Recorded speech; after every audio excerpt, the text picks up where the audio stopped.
The summer of 1971 was supposed to be filled with sunshine and laughter for the students of Maplewood Elementary. The annual field trip to Pinewood Forest was a cherished tradition, promising a day of learning and adventure. But on that fateful day, the trip became a dark enigma that would haunt the town of Maplewood for decades to come. The class was small, just 23 children, and their beloved teacher, Mrs. Margaret Thomas. The group had set out in the morning, their spirits high as they ventured into the dense woods. Mrs. Thomas, a figure of warmth and kindness, led the students through the forest, pointing out various flora and fauna. The day was going according to plan until the skies darkened and a storm began to brew. As the storm grew violent, the group sought refuge in a nearby cave, a natural formation they had discovered on previous trips. What was meant to be a temporary shelter soon became a prison. The cave's entrance was quickly blocked by debris washed in by the rain, and the rising water levels inside created an atmosphere of growing terror. The children's laughter turned to cries of fear, and Mrs. Thomas struggled to calm them as the cave's darkness seemed to press in on them. Hours turned into days. Desperate for rescue, the children huddled together, their hope fading as the situation grew more dire. Outside, the town of Maplewood was consumed by anxiety and confusion. Search parties combed the forest, but all they found was a single ribbon tied to a tree, a cryptic and haunting symbol of the class's disappearance. The days turned to weeks and then months, but the search yielded nothing more. The town held symbolic funerals, their grief palpable. The case was eventually deemed cold, and the story of the vanished class was relegated to the annals of local folklore, whispered about in dark corners and shared in hushed tones. Nearly 35 years later, Emma Rivers walked into the Maplewood police station, her presence as unsettling as it was inexplicable. She was a striking woman in her mid-30s, with dark wavy hair and piercing blue eyes that seemed to carry a burden of secrets. Emma claimed to be one of the missing children. Her sudden reappearance caused a media frenzy. Emma's story was both shocking and chilling, stirring old wounds and reigniting a mystery that had long been buried. She recounted the harrowing experience of survival, her voice trembling with the weight of her tale. According to Emma, the storm that had trapped them in the cave was just the beginning of their ordeal. As the storm raged outside, the cave became their world.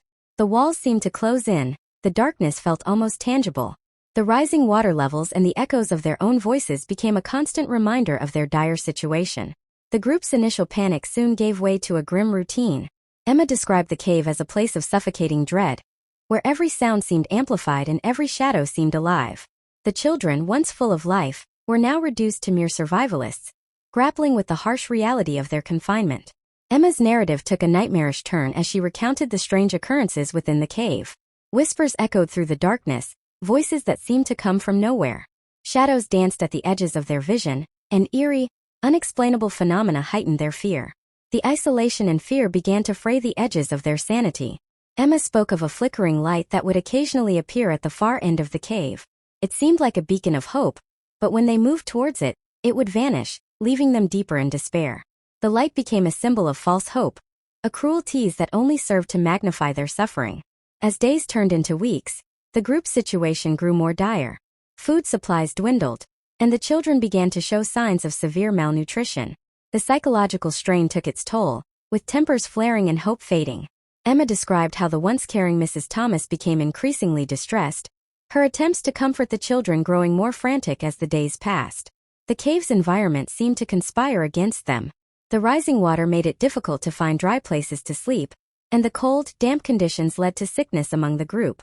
Emma and the other survivors were forced to make harrowing choices, rationing their dwindling supplies and trying to maintain a semblance of hope. The tension within the cave reached a breaking point as the situation became increasingly desperate. Emma recounted a night of intense fear when they heard strange noises coming from outside the cave.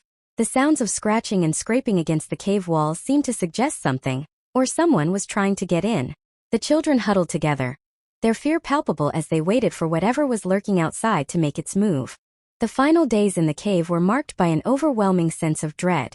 The children's physical and emotional states deteriorated, and the once hopeful atmosphere was now consumed by despair. Emma described how she and a few other survivors had started to lose their grip on reality, driven to the brink by their dire circumstances. Just when all seemed lost, a rescue team finally arrived. The story of their rescue was nothing short of miraculous. Guided by faint signals from a distress beacon they had managed to activate, the rescuers reached the cave after weeks of searching. The sight of the rescue team brought an overwhelming mix of relief and disbelief. The survivors were evacuated from the cave, their physical and emotional scars evident. Mrs. Thomas, however, was found deceased, having succumbed to the harsh conditions. The sight of her lifeless body was a grim reminder of the harsh reality they had faced. The rescue team's efforts were met with a mix of jubilation and sorrow. The survivors were reunited with their families, and the town of Maplewood was both relieved and heartbroken. The media coverage of their return was extensive, with Emma's story captivating the world. However, as the story of their ordeal became public, new questions and mysteries emerged. The return of Emma Rivers and the other survivors was a moment of emotional reunion and healing. The town of Maplewood was finally able to find some closure, but the story of the vanished class continued to be a source of fascination and speculation. Emma's account of their time in the cave, with its haunting details and unexplained phenomena, became a topic of intense interest. The survivors faced the challenging task of coming to terms with their experiences. Their stories were filled with fear, confusion, and pain, but also with remarkable resilience. Emma's courage in facing the past and sharing her story inspired many, and the tale of the vanished class became a symbol of the human spirit's ability to endure even the most harrowing of trials. The case of the vanished class left a lasting mark on Maplewood and beyond. The mystery of the cave and the cryptic ribbon remained a part of local folklore, while the survivors' story served as a testament to the strength of those who faced unimaginable adversity. As the years passed, the story of the vanished class became a powerful reminder of the fragility of life and the enduring strength of hope. The town of Maplewood slowly moved forward, but the echoes of their past remained, a chilling reminder of the darkness that had once consumed their lives and the resilience that had brought them back into the light.